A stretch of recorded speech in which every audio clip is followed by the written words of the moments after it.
चलिए करें start. So I want you to come to question number 116. This 116, 117 is a transaction exposure questions. There are two types of questions: transaction exposure and translation exposure. Transaction exposure का मतलब है जो भी अभी अलग अलग ट्रांजैक्शन होंगे और आज वो सब ट्रांजैक्शंस हुए और आज नहीं हुए और एक महीने बाद हुए, तो इसके वजह से क्या नुकसान या फायदा हुआ, वो होता है ट्रांजैक्शन. और ट्रांसलेशन मतलब तो सिर्फ आपने एक करेंसी से दूसरी करेंसी में ट्रांसलेट किया, तो ट्रांसलेशन में क्या एक्सचेंज लॉसेस हुए, जो हम लोग सी एंटर में AS11 में भी देखते थे. When you used to convert your trial balance into rupee, तो there always used to be a forex loss और forex gain, something like that. So पहले तो ट्रांजैक्शन एक्सपोजर करना. सो ट्रांजैक्शन एक्सपोजर में क्या लिखा है? An Indian exporter has an ongoing order from US for 2000 pieces per month at a price of $100. Now to execute this order, the exporter says I have to import 6000 yen का raw material per piece. The labor cost is 350 per piece and the variable overheads is 700 per piece. अभी तो exchange rate दो दिए हैं उन्होंने, रुपी पर dollar और येन पर डॉलर. अज्यूमिंग कि यही सब अगर 3 महीने बाद होता, तो उस वक्त क्या लॉस और गेन होता अगर उस वक्त रेट्स चल रहे होते 36 पर डॉलर एंड 110 पर डॉलर. तो अभी अगर आप देखेंगे आज क्या रेट्स चल रहा है, आज की बात करते हैं. $1 इज इक्वल्स टू 35 रुपीज, एक ये दिया हुआ है और एक $1 एक ही रेट दिया हुआ है. ये दो रेट्स दिए हुए हैं. इन दो रेट्स के साथ अभी हम लोग बना के देखते हैं. तो सबसे पहले revenue, how many pieces are you selling, और एक पीस कितने का है? $100. और अपने को मालूम है $1 कितने का है? 35 रुपए. तो कितना होता है?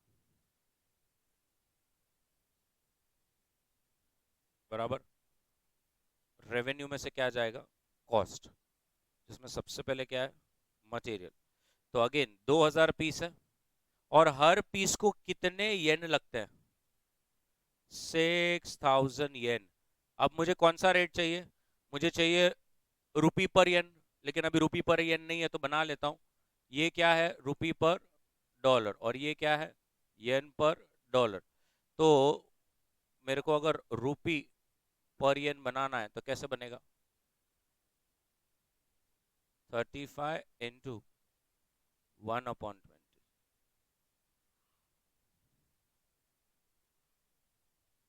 0.2917. तो आप इसको इंटू 0.2917 करें.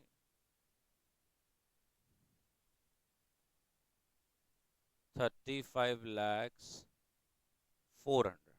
ये आपका मटेरियल है. और क्या खर्चा है? लेबर. 2000 यूनिट्स और हर यूनिट पे कितना लेबर है? अब ये अच्छी बात है कि ये जो 350 है तो इंडियन रुपीज ही है, तो मुझे इसको कुछ भी कन्वर्ट करने की जरूरत नहीं है. तो ये कितना हो गया? और क्या है? वेरिएबल ओवरहेड्स कितना? तो ये भी रुपीज में ही है, इसका भी कोई टेंशन नहीं है. So this comes to profit.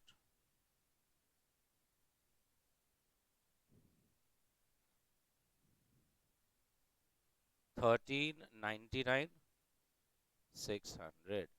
ये आपका हो गया प्रॉपर प्रॉफिट. अब यही सब पूरी calculation same to same 3 months के बाद अगर होती. अब बताइए 3 मंथ्स बाद क्या रेट चल रहा है? $1 is equals to, and $1 is equals to, and therefore rupee per yen is equals to 36 into 1 upon 110. 0.2367. वो अलग बोल रहा है ना, इसलिए मैं कंफ्यूज हो जाता हूँ. 3273, 3273. तो अब फिर से वैसा ही revenue 2000 piece into $100 into 36 rupees, 72 lakhs. अब उसमें से आप कॉस्ट लेस करेंगे. Material 2000 into 6000 yen into 0.3273.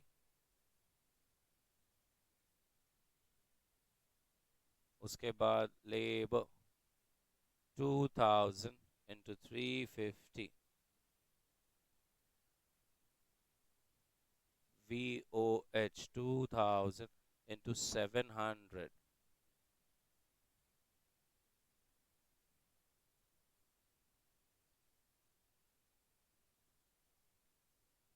400।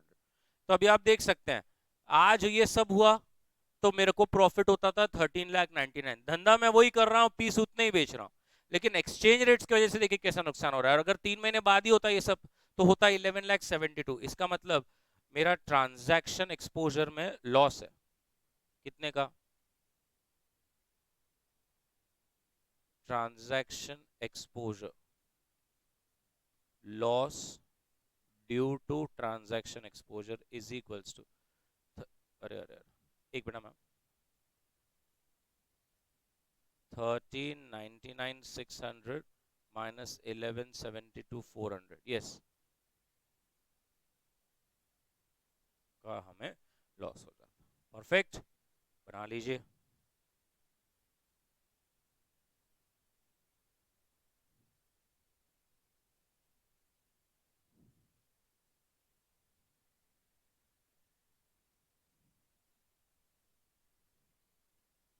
भगा रहे लोग।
Done with today.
बढ़ूं आगे, चलिए question number 117।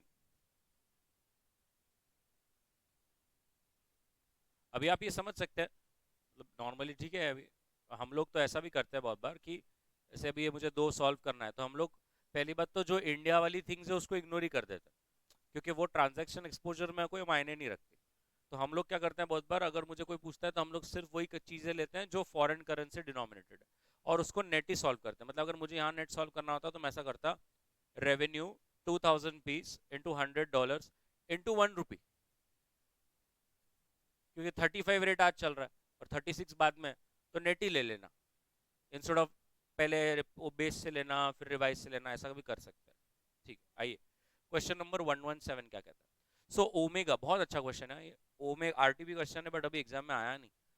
Omega electronics exports air conditioners to Germany by importing everything from Singapore.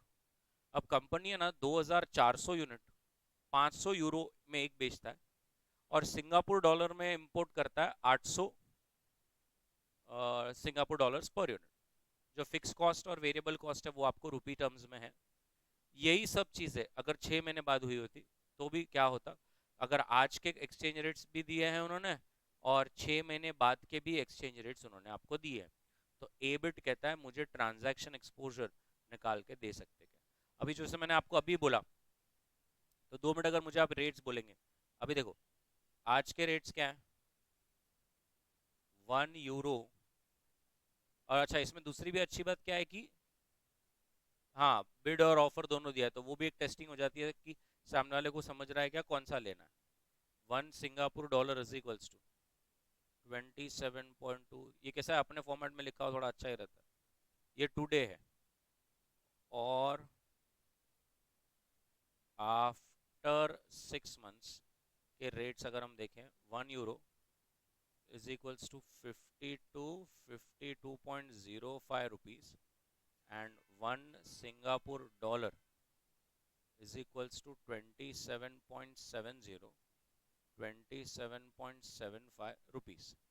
अब अगर आप देखेंगे, देखो मैं कैसे शॉर्टकट कर देता हूँ। रेवेन्यू, मुझे बताओ कि कितने पीस बेचते हैं हम लोग, 2400 पीस, और एक पीस कितने का है, 500 यूरोज। तो अब डायरेक्ट रेट का ही डिफरेंस ले लो ना। अभी रेट मतलब कौन सा डिफरेंस लेंगे आप, बिड्स के कि ऑफर्स के, बिड्स के, क्योंकि हमें पैसे आएंगे हम बेचेंगे बेचेंगे तो बैंक बिड कोट करेगा। तो ये देखो 52 माइनस 51.5, आपको समझा मैंने कौन से रेट्स का डिफरेंस लिया। 6 महीने बाद का बिड और आज के बिड का डिफरेंस कितना आ रहा है, 6 लाख। और कॉस्ट टर्म्स में बात करें तो एक ही है, 2400 पीस, हर पीस पे कितना, 800 सिंगापुर डॉलर, और कौन से रेट्स का डिफरेंस लूँ, 27.75 और 27.25। कहना ऐसे आप समझे मैंने ऑफर का क्यों लिया, क्योंकि मुझे फॉरेन करेंसी बाय करनी पड़ेगी तो बैंक मुझे ऑफर रेट कोट करेगा। 9,60,000 नेगेटिव, यस और नो। तो इसका मतलब loss due to transaction exposure is 3,60,000 negative. Negative समझ गया ना, क्योंकि रेवेन्यू टर्म्स में 6 महीने बाद हुआ ना तो अच्छा होता था, 51.5 के भाव के जगह पे 52 मिलता, तो इसीलिए वो पॉजिटिव 6 लाख फायदा है। बट अगर हम कॉस्ट परस्पेक्टिव से देखें तो महंगा है, क्योंकि हाँ 6 महीने बाद तो आपको पर सिंगापुर डॉलर 27.75 देना पड़ेगा, जबकि आज तो 27.25 में ही काम खत्म हो जाता। खत्म हो गया, ए बिट बना लीजिए, loss due to transaction exposure.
Everybody clear? अब उसमें बी बिट देखिए, बहुत मस्त है। ये तो हो गया आपका ट्रांजैक्शन एक्सपोजर। अब वो क्या बोलता है, based on the following additional information, क्या आप फिर से मेरा क्या लॉस और गेन होगा ड्यू टू ट्रांजैक्शन बता सकते हैं, और आपको ऑपरेटिंग एक्सपोजर भी बताना है। अगर अब हम एयर कंडीशनर को 25,000 इंडियन रुपीज में ही बेचेंगे, अगर करंट एक्सचेंज रेट ये है, प्राइस इलास्टिसिटी ऑफ डिमांड ये है, और payment and receipts are will be settle at the end of 6 months, तो अचानक से उन्होंने आपको फिर से ट्रांजैक्शन एक्सपोजर निकालना है। लेकिन अगर एक चीज नोट करी होगी, तो अब आप एसी बेच रहे हो इंडियन रुपीज 25,000। इसका मतलब पहली बात तो हमारा एक्सपोजर कितनी करेंसीज को था, दो, एक यूरो और एक सिंगापुर डॉलर। अब आपने अपना बेचने का जो है वो इंडियन रुपीस में कर दिया, मतलब ये सर सिंपल हो गया कि जब अब मैं सेकंड बिट में ट्रांजैक्शन एक्सपोजर को के लिए सॉल्व करूंगा, तो मेरा सिर्फ एक्सपोजर सिंगापुर डॉलर्स के लिए ही रहेगा। यूरो का मेरा रिस्क जो है वो खत्म हो गया, क्योंकि अब मैं यूरो में नहीं बेचता, अब मैं इंडियन रुपीस में बेचता हूं। पहली बात ये सबको समझ में आया क्या? अब दूसरा यहाँ पर पॉइंट समझने वाली बात ये है कि यहाँ पर अपने को प्राइस इलास्टिसिटी दिया है, प्राइस इलास्टिसिटी 1.5। इसका मतलब ये क्लियर है, हम 12th स्टैंडर्ड में देखते थे कि law of demand, price and demand has an inverse relationship. तो इसका मतलब कहीं पर ऐसा कुछ हुआ है कि शायद जब आपने बोला कि मैं एक एसी 25,000 में बेच रहा हूं, तो इसका मतलब शायद आपने कहीं पर एसी का भाव बढ़ाया है या घटाया है। अगर आपने एसी का भाव घटाया होगा, तो उसका 1.5 टाइम्स, जितने भी परसेंट से घटाया होगा उसका 1.5 टाइम्स उतने परसेंट से नंबर ऑफ एसीज अब ज्यादा बिकेंगे। और अगर आपने प्राइस को बढ़ाया होगा, तो उस जितना भी परसेंट से बढ़ाया होगा उसका 1.5 टाइम से एसी का जो डिमांड है आपका वो कम हो जाएगा। एग्रीड है? तो अगर आप 2 मिनट अब देखते हैं, सब लोग देखेंगे यहाँ पर, मेरे को बताओ अभी हम कितने में बेचते थे, 500 यूरोज में बेचते थे, और रिवाइज प्राइस क्या है, 25,000। और उन्होंने अभी क्या रेट बोले हमें यूज करने के लिए, आप देख सकते हैं जो रेट बोले हैं उन्होंने वो ये रेट्स बोले हैं, राइट? तो अगर आप देखेंगे ध्यान से, अर्लियर वन प्राइस, ए शिट यार, earlier price of one AC was 500 euros, right? Now the price of same AC is 25,000 रुपए। अभी आज एक्सचेंज रेट चल रहा है वन, क्या बोला है उन्होंने, 1 यूरो इज इक्वल्स टू 51.75। मेरे लिए इंपॉर्टेंट है, इसका मतलब revise price of AC in euro terms निकाल के देखते हैं, 25,000 डिवाइड बाय 51.75,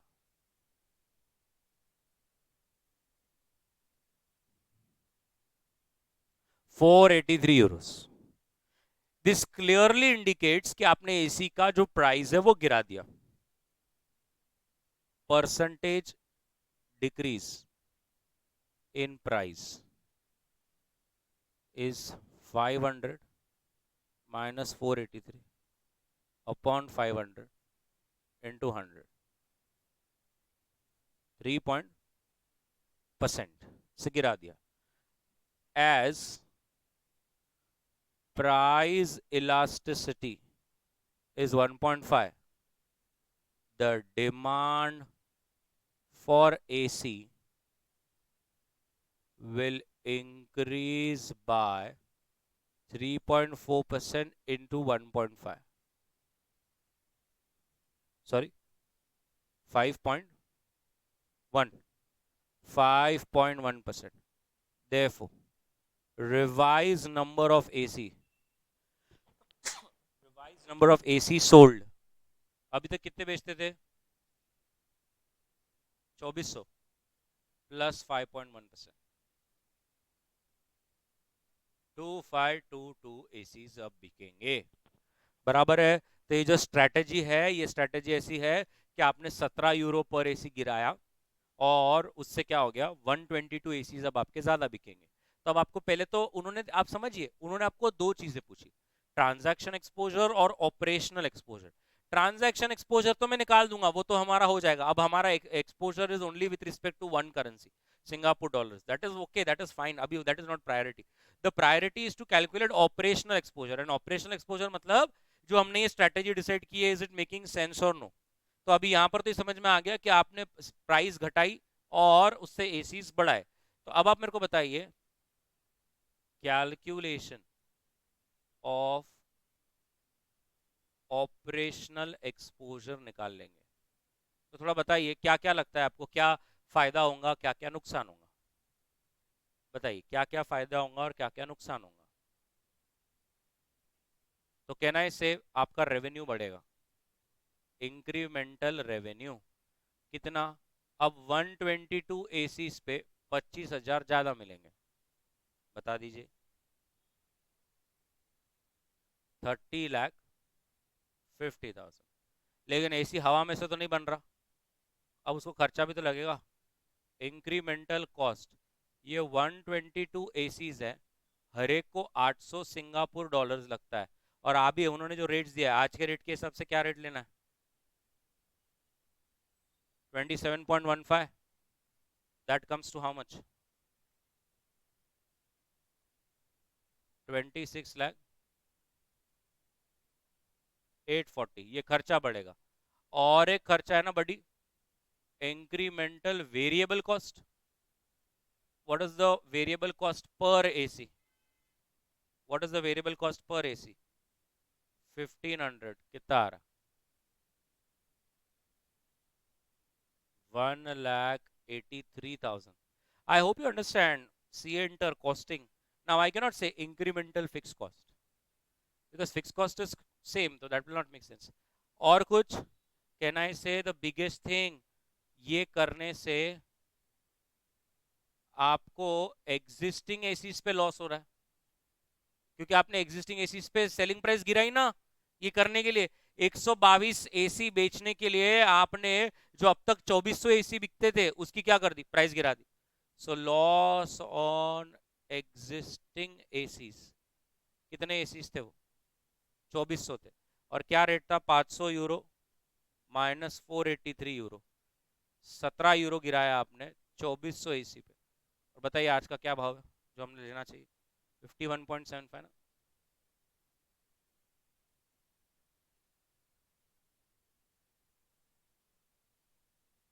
21,11,400।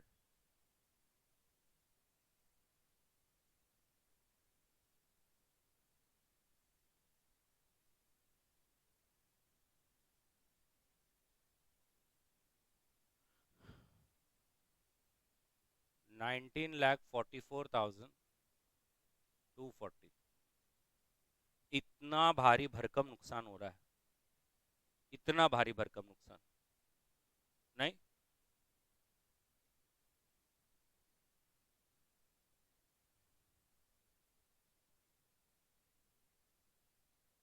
18 लाख। इतना नुकसान हो रहा है अपना। तो पहली बात तो ये जो आपकी स्ट्रैटेजी थी ये गलत हो रही है कुछ। ऐसा कोई मतलब ही नहीं आ रहा, इतना नुकसान करके प्राइस गिरा के एसी बढ़ा के भी कोई फायदा हो नहीं रहा। तो ये तो आपको समझ में आ गया कि due to operational exposure there is a loss. बरोबर है। अब अगर मेरे को सिर्फ ट्रांजैक्शन एक्सपोजर देखना है तो मुझे कितने एसीज पे देखना पड़ेगा? 2522 एसीज पे, और एक एसी को कितना सिंगापुर डॉलर लगता है? कैलकुलेशन ऑफ लॉस और profit due to transaction exposure.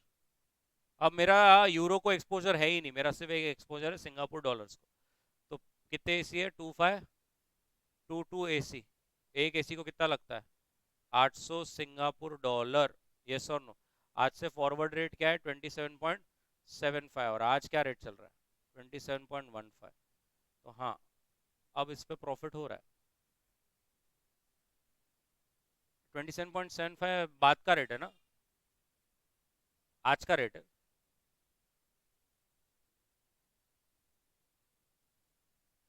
बाद का रेट है ना, और आज का रेट 1.15 है ना। क्या हो गया आप लोगों को? यही लेना है ना, यही ले रहा हूँ ना मैं भी। आज का रेट 27.15 है और फॉरवर्ड है 27.75। इसका मतलब फिर से लॉस ही है इधर भी, है कि नहीं? Loss due to transaction exposure, बोलो।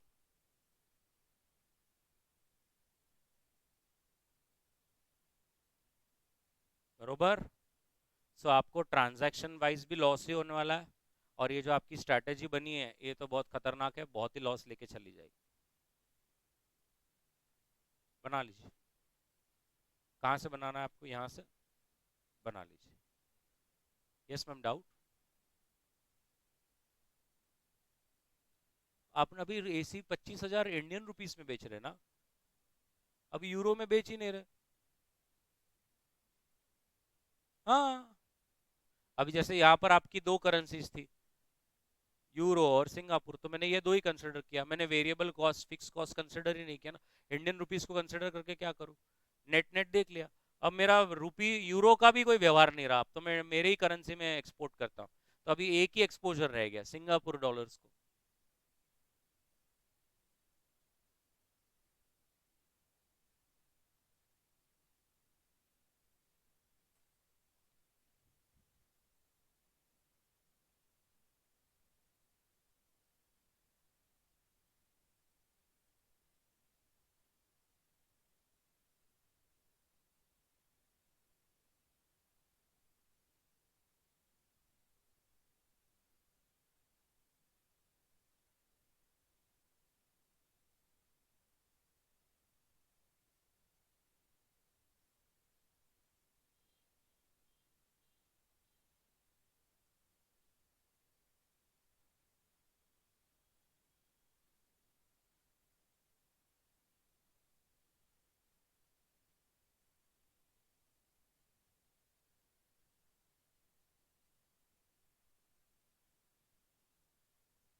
डन यहाँ तक।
Done.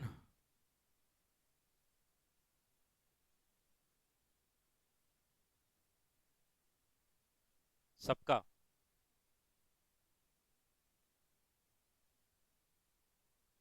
Next, N American companies, अभी ये ट्रांसलेशन एक्सपोजर, ये ट्रांसलेशन है, सिर्फ आपको ट्रांसलेट करके देखना है कि डिफरेंस कितना है। So an American companies Japanese subsidiary Panama Japan के पास 8 बिलियन येन के एसेट्स हैं और 6 बिलियन येन की लाइबिलिटीज है, और रेट जो है अचानक से 125 येन पर डॉलर से 95 येन पर डॉलर चला गया। तो सबसे पहले आपको ये बोलना है कि at the beginning of the year yen में क्या था और डॉलर्स में क्या था, क्या नेट ट्रांसलेशन इशू हमें आया कि नहीं आया। तो अगर आप देखेंगे, पहली बात तो what will be my net assets, can I से 8 billion yen minus 6 billion yen, that will come to 2 billion yen, बरोबर है। इतने नेट असेट्स थे मेरे पास। अब at the start the exchange rate was $1 is equals to 125 yen. तो buddy 2 billion yen will be how much?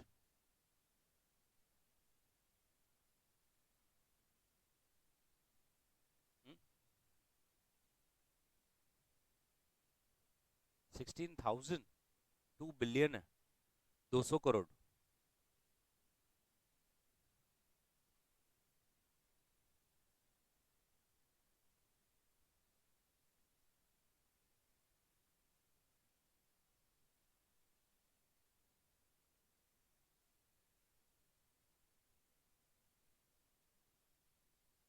1 crore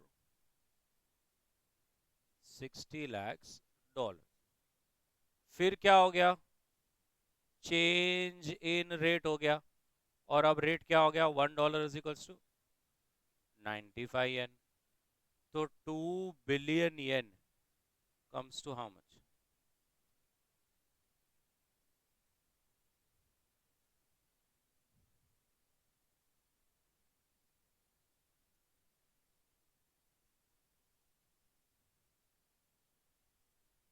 2 crore 10 lakhs, sorry 52,631, 632 कर लूं? बताइए, तो बढ़ गया कि कम हो गया? So gain due to translation exposure is equals to 210,52632 minus 1 crore 60 lakh,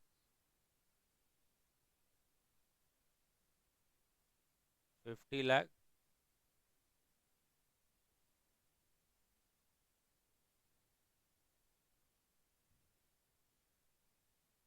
अच्छा, पहले सभी कर लूं, ठीक है। बी बिट बोल रहे हैं। अब what is Panama Japan translation gain और यही निकाला मैंने। वो ए बिट में था कि डॉलर टर्म्स में, येन टर्म्स में क्या वैल्यू आ रही है, और फिर वो बोल रहे हैं कि अब बताइए क्या गेन हो रहा है कि लॉस। अभी सी बिट देखो, eight the start of next year Panama Japan ने 1.5 बिलियन येन के असेट्स ऐड किए और 2 बिलियन येन की लाइबिलिटीज लेस हो गई। और उस वक्त फिर क्या रेट हो गया? 95, जो कि रेट एंडिंग था, वो आपका ओपनिंग बन जाएगा अगले साल के लिए, और वहां पर सीधा 130 चला गया। तो अब वो फिर से पूछ रहे हैं, अब इधर पनामा जापान को क्या ट्रांसलेशन गेन और क्या ट्रांसलेशन लॉस हुआ। तो अगर आप देखेंगे, अब देख लीजिए, अच्छा लगेगा मुझे। अब आपके नेट असेट्स कितने होंगे, पहले तो हमें वो करना पड़ेगा। ओपनिंग में कितने थे आपके पास? 2 बिलियन येन सर, नेट बराबर। फिर आपने कितने के असेट्स ऐड किए? 1.5, और कितने की लाइबिलिटीज? 1.5 बिलियन येन ऐड किया और 2 बिलियन येन लेस किया। सो ये कितना आता है? 1.5 बिलियन येन। अब ओपनिंग रेट क्या था आपका? $1 is equals to 95 yen. So 1.5 billion is equals to कितना?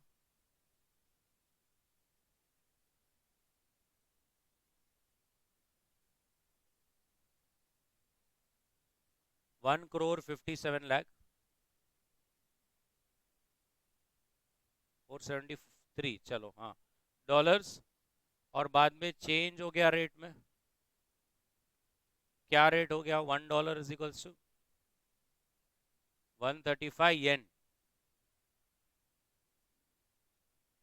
130। तो 1.5 बिलियन येन कितना? 1 करोड़।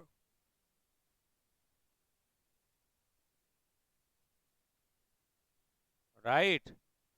तो अब यहां पर अब मुझे दिख रहा है, मुझे लॉस हो गया। So loss due to translation exposure. बोलिए।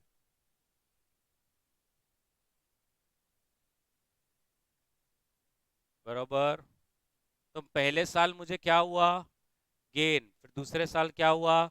लॉस। और इसीलिए आपने देखा क्वेश्चन में फिर उन्होंने मुझे एंड में क्या बोला? What is the total translation gain और लॉस फॉर 2 years? तो पहले तो 50 लाख का गेन हुआ था, और बाद में 42 lakhs का लॉस हुआ। तो नेट नेट क्या हुआ?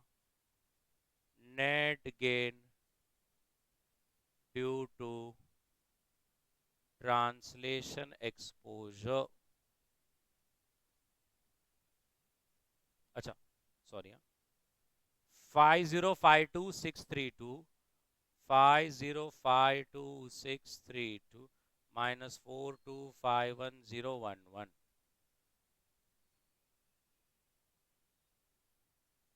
ऐसा। बराबर। बना लीजिए, सिर्फ कन्वर्ट करने का रहता है।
डन।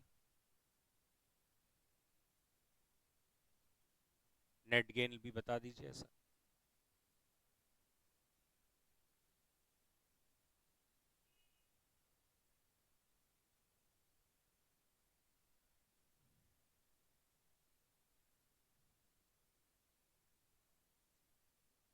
बढ़ जाऊं आगे। चलिए, अब हमें आना है क्वेश्चन 120 और 121। अब ये 120 और 120 क्या है? तो ये है नॉस्ट्रो वॉस्ट्रो अकाउंट। ठीक है, इसको मैं यहाँ पे लिख देता हूँ जिससे आपको स्पेलिंग में कहीं दिक्कत ना हो। Nostro Vostro accounts. Okay, so this is a new type. अब ये नॉस्ट्रो वॉस्ट्रो क्या होता है, तो थोड़ा एकदम आराम से समझ लीजिए। नॉस्ट्रो का मतलब होता है in Latin our account with you. Okay, nostro का क्या मतलब है? Our account with you. अब इसका मतलब क्या? सब बैंक्स दूसरे देश में आपको ट्रांजैक्शंस फैसिलिटेट करती है। तो होता यह है कि एसबीआई ने, अमेरिका में एक बैंक है जेपी मॉर्गन, एसबीआई ने जेपी मॉर्गन में एक डॉलर डिनोमिनेटेड खाता खोल के रखा होता है, जिस खाते से आपको सारे ट्रांजैक्शन फैसिलिटेट किए जाते हैं। तो जब एसबीआई को कभी भी कम्युनिकेशन में जेपी मॉर्गन के साथ बात करना है, तो वो बोलेंगे आर नोस्ट्रो अकाउंट, मतलब हमारा खाता आपकी बैंक में जो है वो। If I want to refer that we say nostro. अगर लंदन में एक बैंक है बार्कलेज, उसने इंडिया में एचडीएफसी में अगर एक रुपी डिनोमिनेटेड खाता खोला है, तो उसको बोलते हैं Vostro, your account with us. मैंने अगर आपकी वहां देश में आपकी बैंक में आपकी करेंसी के हिसाब से खाता खोला है, वो होता है नॉस्ट्रो। अगर वहां की बैंक ने इंडिया की बैंक में रुपी डिनोमिनेटेड खाता खोला है, तो उसको बोलते हैं वॉस्ट्रो। तो इसीलिए लैटिन में नॉस्ट्रो का मतलब होता है आर अकाउंट विथ यू, और वॉस्ट्रो का मतलब होता है योर अकाउंट विथ अस। और फिर एक होता है लोरो। लोरो का मतलब यह है कि अगर एसबीआई है और एचडीएफसी है, एसबीआई ने समझ लीजिए जापान की एक बैंक है नोम्यूरा, और वहां पे येन डिनोमिनेटेड खाता खुला है। किसने? एसबीआई ने। और एचडीएफसी एक दूसरी बैंक है, एचडीएफसी नोम्यूरा से बात कर रही है और वो एसबीआई के खाते को रेफर कर रही है, तब हम बोलते हैं लोरो अकाउंट, मतलब they are account with you. मेरा अकाउंट आपके पास है नोस्ट्रो, आपका अकाउंट मेरे पास है वॉस्ट्रो। लेकिन if I am referring to someone, किसी और के बैंक का खाता आपकी बैंक में, देन इट्स लोरो। क्लियर हो गया? तो मैं तीनों लिखा के दे देता हूं, लिख लीजिए। हमें सिर्फ नॉस्ट्रो वॉस्ट्रो पर सम होता है, और रादर नॉस्ट्रो पे होता है, क्योंकि हमें हमारे पर्सपेक्टिव से ही करना होता है। तो लिख लेंगे पहले नॉस्ट्रो अकाउंट, और उसमें लिखेंगे in Latin nostro means our account with you. Nostro means our account with you. Full stop.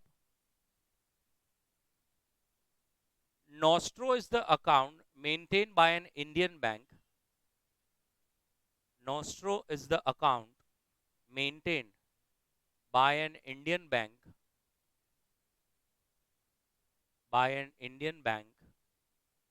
with a bank abroad, abroad. बरोबर है ना? Full stop. Example: SBI maintaining an account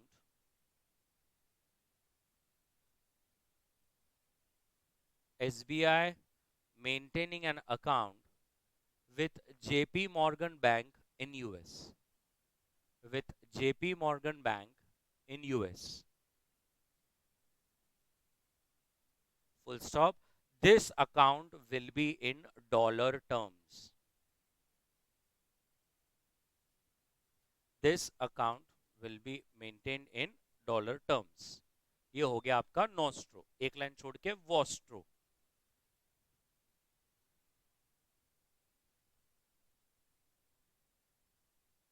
उसमें लिखेंगे in Latin vostro means your account with us, your account with us.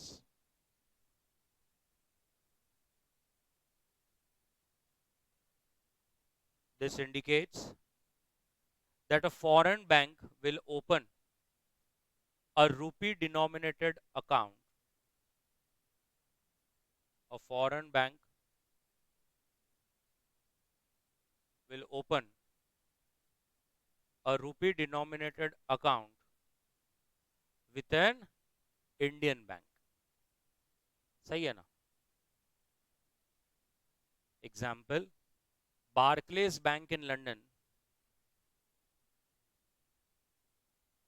Barclays Bank in London opening a rupee denominated bank, opening a rupee denominated bank with HDFC in India, with HDFC in India.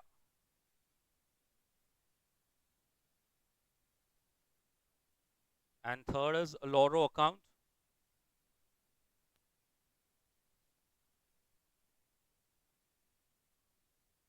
उसमें लिखेंगे let us say that SBI is having an account. Let us say that SBI is having an account with Barclays Bank in pound terms. SBI is having an account with Barclays Bank UK in pound terms. बरोबर है ना? Full stop. So when HDFC Bank likes to refer to this account, so when HDFC Bank likes to refer to this account, so when HDFC Bank likes to refer to this account, while any correspondence with Barclays Bank, while doing any correspondence with Barclays Bank, while doing any correspondence with Barclays Bank, comma, it will refer this account as Loro account. It will refer this account as Loro account. That is, in Latin, this means, that is, in Latin, this means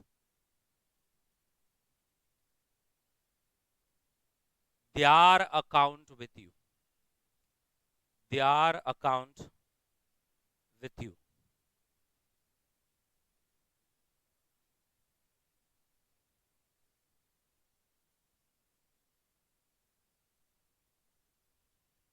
perfect. अभी दो चीजें होती है, एक होती है cash position और एक करेंसी पोजीशन। अभी कैश पोजीशन मतलब क्या? जैसे अपना कैसे इंडिया में रहता है अक्रूवल सिस्टम और कैश सिस्टम, तो जैसा अभी एसबीआई ने अमेरिका में एक डॉलर डिनोमिनेटेड खाता खोला है, तो जब जब उसमें से कैश आएंगी और जाएंगी मेंटेन होगा, बरोबर है। बट कैश पोजीशन के साथ हमें करेंसी पोजीशन का भी डेबिट क्रेडिट बना के चलते हैं। तो उस why is there a difference? Because in a currency position the transactions will be recorded even if there is no outflow और इनफ्लो। सो जैसे एग्जांपल के तौर पर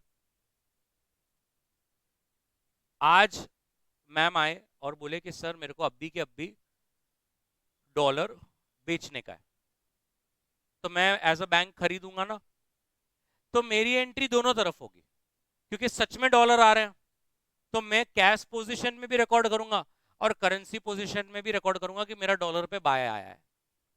लेकिन समझो अभी 5 मिनट बाद दूसरे मैम आए और उन्होंने बोला सर मेरा एक्सपोर्ट है, 3 महीने बाद पैसे आएंगे। अब आप बताइए, मैंने हाँ बोल दिया, फॉरवर्ड ले लिया, तो मेरा करेंसी पोजीशन में रिकॉर्ड हो जाएगा, क्योंकि मैंने फॉरवर्ड बाय लिया है, तो I am buy on dollars. But cash position में खाते में रिकॉर्ड होगा नहीं, क्यों? आज आए ही नहीं ना इनफ्लो, समझा? तो cash position works like cash system. जब जब सच में करेंसी आएगी और सच में करेंसी जाएगी, आप रिकॉर्ड करोगे। करेंसी पोजीशन खाता जो होता है, उसमें आप सिर्फ एक करेंसी पे हम कितना पोजीशन लेके बैठे हैं वो मायने रखता है।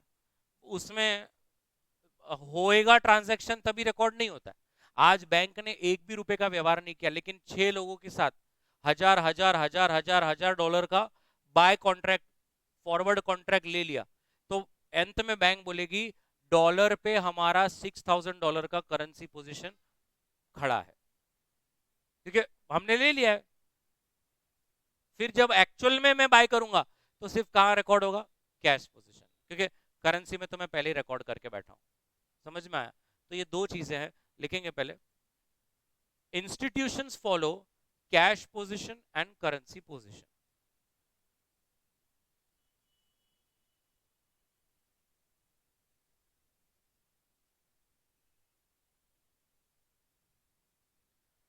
Institutions maintain both cash and currency position. फिर एक लाइन छोड़कर पहले अब हेडिंग डाल देने का cash position,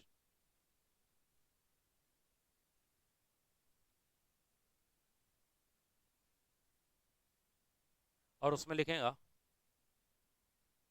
cash position reflects what is the balance available in account. Cash position reflects what is the balance available in the account.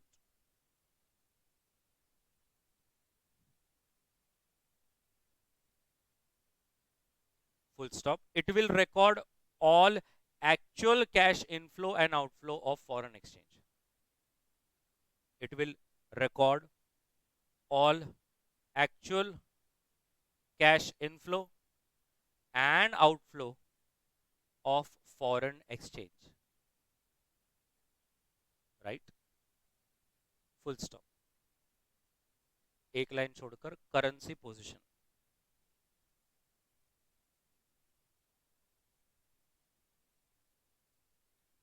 Currency position. It deals with daily purchase and sale of foreign transactions.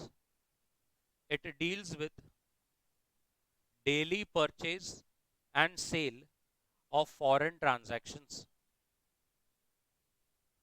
It deals with daily purchase and sale of foreign transactions. Full stop. The currency position could be excess. The currency position could be excess, comma, less or equal.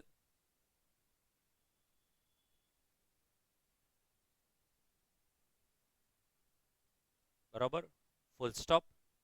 In that case, we call it, in that case, we call it overbought, oversold, or squared position. In that case, we call it overbought, oversold, or squared position. Full stop. It is also called as exchange position. It is also called as exchange position.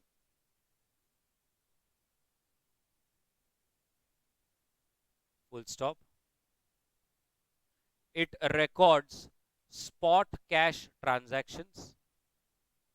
It records spot cash transactions as well as receivables and payables, as well as receivables and payables of foreign exchange,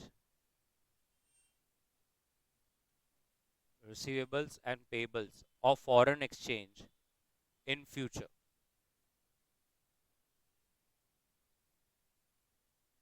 Full stop. Next line. cash position and currency position do not tally.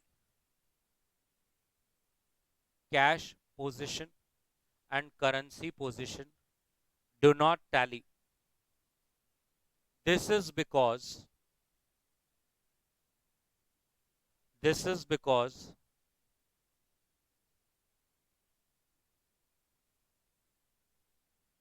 cash position records this is because cash position records actual inflow and outflow.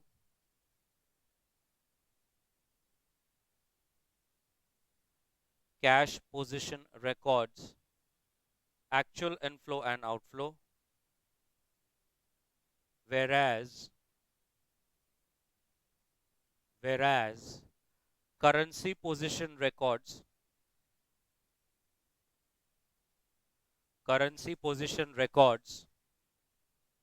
receivables as well as payables. Receivables as well as payables.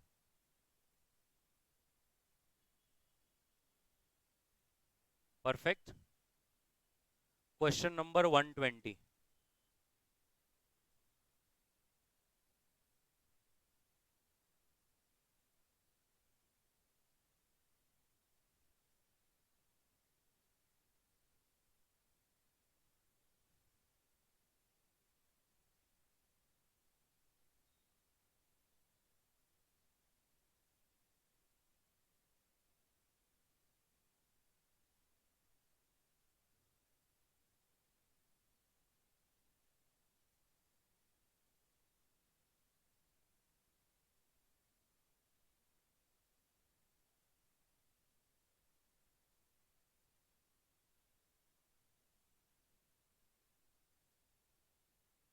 बराबर ऐसा एक format बनाना होगा आपको, मतलब question 120 के लिए बना लीजिए पहले. Nostro account, cash position, particulars, debit credit.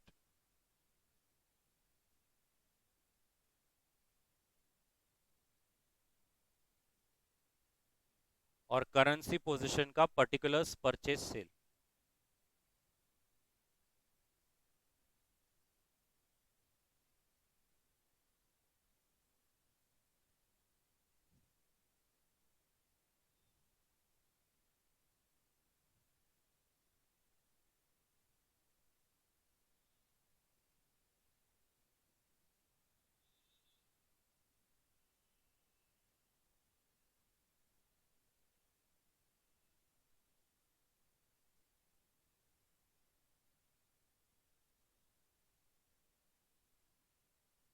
Done. अभी थोड़ा देखो. अच्छा फॉर्मेट बना लो, बाद में देखो, ऐसा कुछ. डन. चलो अभी देखो मैं कैसे कर रहा हूं. सबसे पहला लिखा है बैलेंस इन nostro account credit 1 lakh Swiss Franks. मतलब अपन इंडियन बैंक है, अपन ने समझ लो स्विट्जरलैंड में खाता खोला है. दोस्त थोड़ा धक्का देता क्या. बस. अपन एक इंडियन बैंक है और अपन ने स्विट्जरलैंड में खाता खोला है. किस में? स्विस फ्रैंक्स में. अब वो बोल रहे हैं बैलेंस इन नॉस्ट्रो अकाउंट क्रेडिट. मतलब मेरे वहां पर जो खाता खोला होगा मैंने स्विट्जरलैंड की बैंक में, उसमें पैसे हैं कि नेगेटिव चल रहा हूं. पैसे है, क्योंकि आपको भी अपना घर पे स्टाइपेंड आता होगा तो आपका ऐसा आता है ना, your account has been credit. अब ये सीए फाउंडेशन बैंक रिकंसिलेशन हो जाएगा. देखो क्रेडिट मतलब आपके अकाउंट में पैसे हैं, राइट. तो अब यहां पर आप लिख देंगे ओपनिंग बैलेंस क्रेडिट साइड. पहले मैं पूरा सॉल्व कर लेता हूं, ठीक है. 1 लाख मतलब आपके खाते में है. नेक्स्ट क्या बोलता है, ओपनिंग पोजीशन ओवरबॉट 50,000. इसका मतलब यह है कि स्विस फ्रैंक्स पे हमारा बाय पोजीशन 50,000 का खड़ा है. मतलब समझो उन्होंने इतने स्विस फ्रैंक्स पे buy sell buy sell buy sell इतने लोगों से कॉन्ट्रैक्ट लिए होंगे, बट नेट देखा जाए तो आज हम स्विट्जरलैंड के जो करेंसी है स्विस फ्रैंक्स, उस पे 50,000 एक्सेस ओवरबॉट है. समझ में आया ना.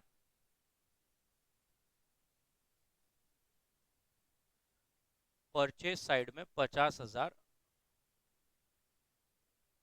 बरोबर. अब सबसे पहला purchased a bill on Zurich. अब आप पहले ये सोचिए, ये जो व्यवहार है ये दोनों खातों को धक्का देगा कि सिर्फ एक ही खाते को धक्का देगा? सर, एक ही खाते को धक्का देगा। कौन से? Very good, currency. क्योंकि अभी तो एक्चुअल में कैश का लेन देन हुआ ही नहीं ना, आपने सिर्फ किसी को प्रॉमिस किया कि मैं परचेस करूंगा। परचेज्ड अ बिल कितने का है? तो आप देख सकते हैं आपका परचेज साइड में और ओवरबॉट पोजीशन खड़ा हो गया। उसके बाद सोल्ड फॉरवर्ड। अब बताइए आप, आपका दोनों खाते को धक्का देगा कि एक खाते को धक्का देगा? एक को ही देगा। क्यों? वेरी गुड, फॉरवर्ड वर्ड लिखा है, मैंने आज बेचा ही नहीं ना, सोल्ड फॉरवर्ड है। तो अब मैंने क्या किया, सेल साइड एक लिया। सेल फॉरवर्ड कितना है? 60,000। बहुत बढ़िया सर। उसके बाद क्या है? फॉरवर्ड परचेस कैंसल हुआ। अब थोड़ा सोचो, जब ये फॉरवर्ड परचेस हुआ होगा तो ये कहां रिकॉर्ड हुआ होगा? वेरी गुड, परचेस साइड में रिकॉर्ड हुआ होगा। ऊपर तो कभी रिकॉर्ड ही नहीं हुआ, जब आप करेंगे तब होगा। और उस करने से पहले क्या हो गया? फॉरवर्ड कॉन्ट्रैक्ट कैंसिल हो गया। तो अब मैं उसको किधर लिखना चाहिए? सेल साइड में लिखना पड़ेगा, यस और no? So forward contract cancel हो गया ना, इसलिए उसको सेल साइड लिख दिया, क्योंकि वो परचेज में खड़ा था। ऊपर ही लिखे जाएंगे, क्योंकि नीचे तो एक बार देखो, जब मैंने फॉरवर्ड कॉन्ट्रैक्ट किसी के साथ परचेज का लिया तब मैंने यहां रिकॉर्ड कर लिया होगा। अब एक्चुअल में जब वो आएगा 3 महीने बाद तो मैं ऊपर रिकॉर्ड कर दूंगा, दोनों तरफ टैली हो जाएंगे। हाँ, कैंसिल हो गया तो फिर इधर आ गया। Next, remitted outward. किधर किधर? दोनों तरफ की एक तरफ? दोनों तरफ। बट ये सोचने का, आज कैश गई ना, तो कैश को धक्का लगेगा, करेंसी को भी धक्का लगेगा ही ना। So cute. देखो, अपन क्रेडिट सेल किया तो अपने ट्रेडिंग अकाउंट के सेल को में जाता क्या, और अपन कैश सेल किया तो अपने ट्रेडिंग अकाउंट सेल को जाता क्या? सेल्स में तो दिखता ही है ना। क्रेडिट सेल किया तो सिर्फ डेटर्स को जाता। आप समझे? अभी समझो मैंने 75,000 के स्विस फ्रैंक्स बेच डाले, कोई टूरिस्ट आया था, तुरंत अभी अभी बेच दिया, तो कैश का भी व्यवहार हुआ और स्विस फ्रैंक्स भी सेल में आया ना, दोनों तरफ रिकॉर्ड होता है। रेमिटेंस आउटवर्ड तो यहां पे भी जाएगा।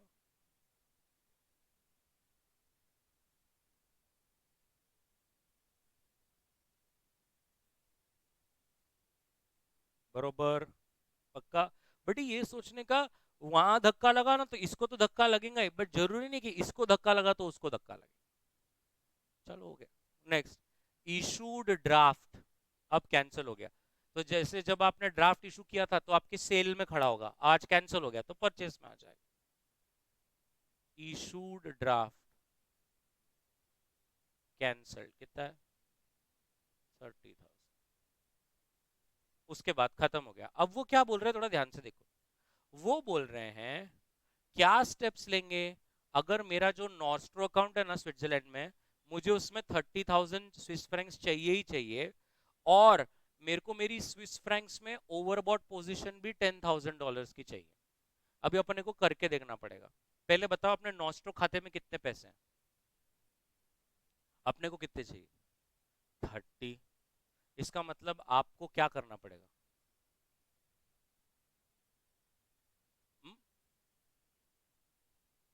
सेल करेंगे तो करेंसी कम हो जाएंगे ना सर। आपको अपने स्विस फ्रैंक्स में और चाहिए, 30,000 का बैलेंस चाहिए। तुम्हें ऐसा नहीं, तुम्हें आड़ा समझाना पड़ता है।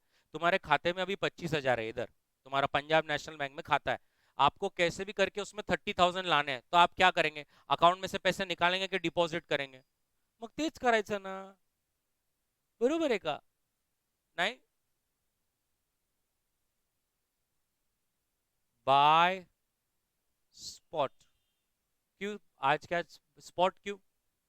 तो ही आज होगा, फॉरवर्ड होगा तो किधर जाएंगे एंट्री? नीचे। तो इधर देखो, लेकिन जब आप इधर करोगे तो इधर भी धक्का जाएगा।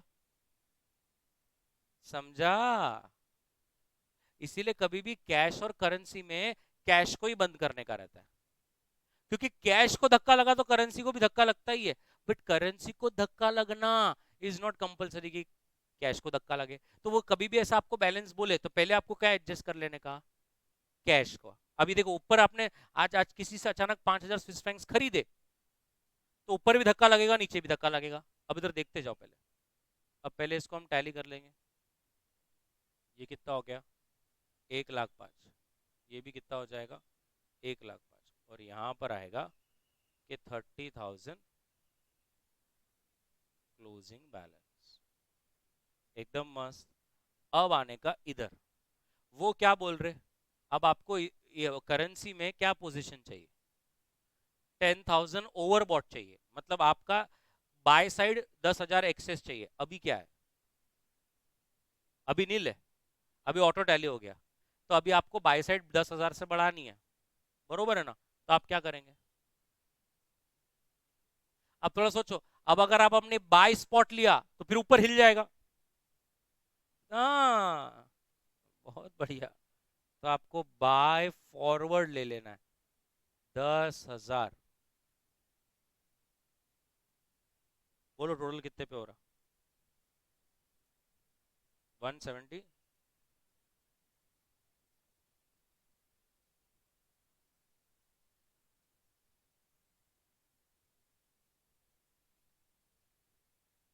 समझा एवरीबडी? ये आपने एक डिग्री सुनी होगी, FRM, financial risk manager. Degree सुनी है आपने कभी? नहीं नहीं, कोई बात नहीं। तो एक डिग्री है FRM, भगवान क्या हो रहा है ये। 2 एग्जाम होती है उसकी, बहुत वैल्यू है, बहुत वैल्यू है। तो ये financial risk managers are appointed by banks. तो मैम इनका है ना ऐसे हर करेंसी पे ट्रैक रहता है।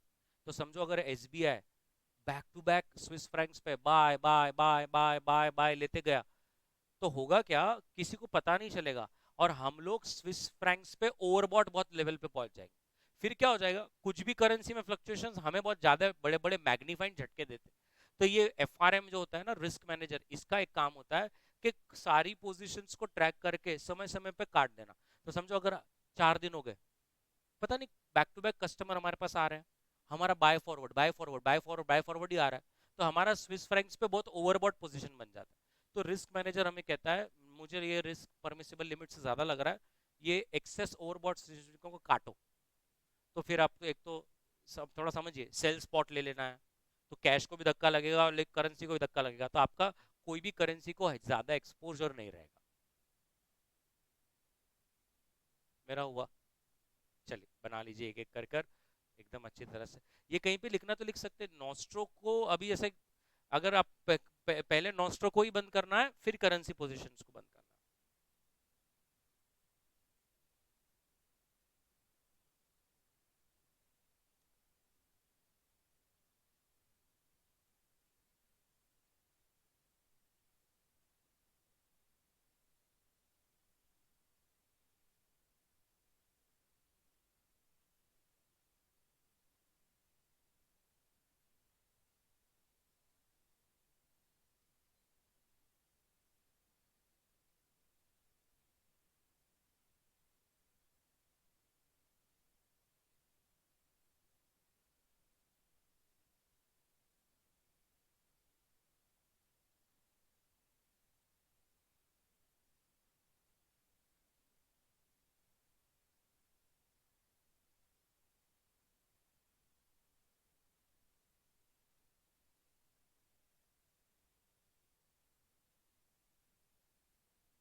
डन बडी.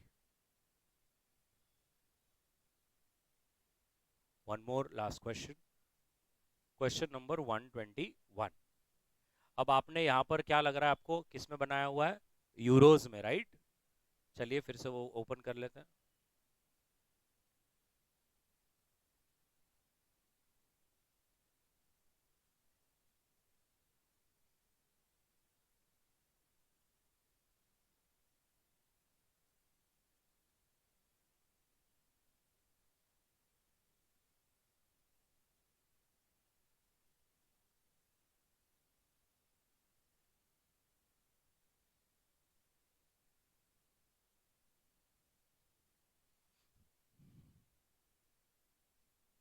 बोलो, स्टार्ट करो, बोलो. अभी आप लीड लीजिए.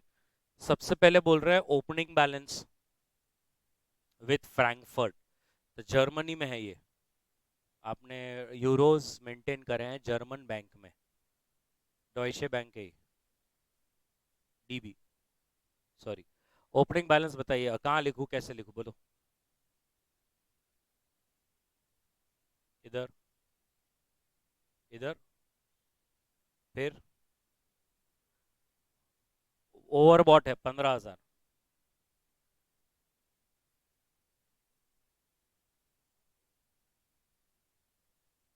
बरोबर. चलो, अब सबसे पहला ट्रांजैक्शन है परचेज टीटी. कहाँ लिखने का? करेंसी में. That's it. Wrong answer. यही दिक्कत हो जाती है, तुम लोग बराबर पढ़े ही नहीं. पिछले क्वेश्चन में था परचेज फॉरवर्ड टीटी, इसलिए सिर्फ करेंसी में आया. यहां पर तो मैंने परचेज किया है, मतलब स्पॉट है. स्पॉट रहेगा तो क्या रहेगा, दोनों तरफ आएगा. मजा आया. सो परचेज कितना, तो देखो इधर, इधर भी आएगा और इधर भी आएगा, राइट? नेक्स्ट, परचेज के बाद क्या है? Issued a draft. कहाँ आएगा? करेंसी में. किधर? सेल में. बराबर. Issued a draft. नेक्स्ट बोलो. TT remittance outward. बोलो, एक में कि दोनों में? दोनों में आएगा, क्योंकि आज क्या है, आपने बेची तो ऊपर भी आएगा और नीचे भी आएगा. टीटी रेमिटेंस आउटवर्ड, बेचा ना, तो सेल में एक 25 गया. यहाँ पे टीटी रेमिटेंस एक 25. बरोबर. Next, purchase and export bill. Currency में आएगा. Purchase bill 2,75,000. Next, forward sales. धक्का चाहिए तुम्हें सिर्फ एक. Next, export bill realise. अब मजा आएगा. सोचो, सोचो. दोनों में आएगा. Wrong answer. सिर्फ कैश में आएगा. अभी मैम आप ये सोचिए, ये इधर देखिए, मैं जहाँ पे डॉट कर रहा हूँ, ये आपने एक एक्सपोर्ट बिल परचेस किया आज, तो आपने कहाँ रिकॉर्ड किया? करेंसी में. ऊपर क्यों नहीं रिकॉर्ड किया? क्योंकि अभी कहाँ परचेस किया. अब वो बोल रहे हैं एक्सपोर्ट बिल रियलाइज हुआ. तो रियलाइज हुआ मतलब पहले आपने कभी परचेस कर लिया होगा ना वो बिल, तो करेंसी में रिकॉर्ड हो गया होगा. आज एक्चुअल में क्या हुआ, सिर्फ cash I. Export bill realised कितना? खत्म हो गया. अब वो बोल रहे हैं क्या आप 70,000 नॉस्ट्रो में रखेंगे, और नीचे उनको क्या पोजीशन चाहिए? स्क्वायर पोजीशन चाहिए, उनको कुछ भी नहीं चाहिए. ठीक है, तो हमेशा पहले बंद किसको करना है? ऊपर. देखो बैलेंस कितनी है, 90,000 है. अपने को चाहिए 70, क्या करना चाहिए? मतलब सेल स्पॉट, सेल कर देने का स्पॉट पे. सो सेल स्पॉट कितने, तो एक ही जगह पे आएगा कि दो जगह पे आएगा? इधर भी धक्का आएगा.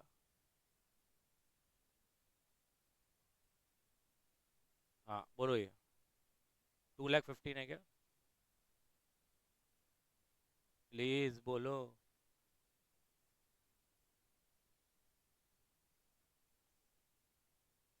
राइट। और नीचे उनको स्क्वायर चाहिए, तो अपने को स्क्वायर के लिए क्या करना पड़ेगा?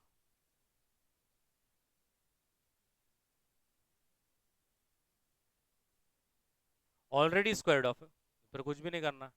बोलो टोटल, बोलो कितने पे आ रही? 4 लाख।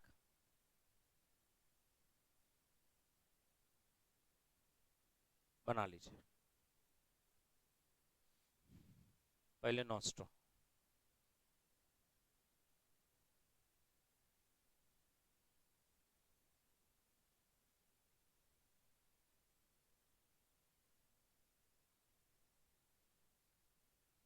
फॉरवर्ड है ना? लिखा ना, मैंने भी लिखा फॉरवर्ड में। देखो ऐसे क्या कर रहे हैं?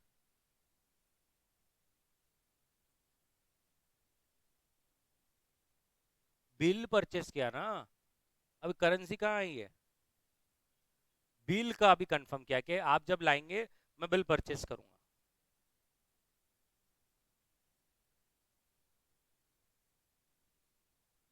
फिर अभी भी देखो ये वाले क्वेश्चन में भी है ना, purchase export bill.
Everybody done? So I hope you understood nostro Vostro.